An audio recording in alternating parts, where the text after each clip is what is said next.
ఆరోగ్యం ఖరాబ్ చేసుకోవడంలో మన ఆడవాళ్ళ తర్వాత ఎవరైనా సరే మనకి ఎవరు వచ్చి చెప్తారో చెప్పండి. మనం చిన్న చిన్న పిల్లకాయలు అద్దెనిద్దమ్మా ఇద్దరిద్దమ్మా అని అమ్మ నాయన వచ్చి కొట్టి తినకుండా చేయడానికి మన ఇష్టం, మన లైఫ్ వచ్చేసింది, మన ఇష్టం వచ్చినట్టు చేసేసుకోవచ్చు అన్నట్టు ఇష్టాన్ని చేస్తాము. ఆ తర్వాత అనుభవించేది ఎవరు? మనమే కదా. కొన్ని రోజుల క్రితం అయితే బియ్యం చాట్లు వేసుకుంటే కిలో బియ్యం వేసుకుంటే పావు కిలో బియ్యం కడుపులో పోయేది.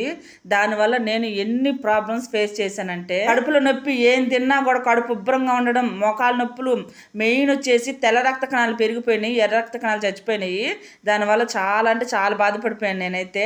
ఇక ఇప్పుడైతే ఎంత కంట్రోల్ చేసుకుంటా నేను నాకే తెలుసు. మళ్ళీ తిన్నాక నుంచి ఆ ప్రాబ్లమ్స్ అన్ని ఎవరు పడతారు చెప్పండి? డబ్బులు పెడతారు మనకు ఆరోగ్యం బాగాలేకపోతే, కానీ బాధలు పడేది మనమే కదా. ఇక్కడ వచ్చేసి కొబ్బరి నూనె డైరెక్ట్ గా అప్లై చేస్తుంటే భలే జల వస్తుంది. నేను చాలా రోజు అబ్జర్వ్ చేస్తున్నాను.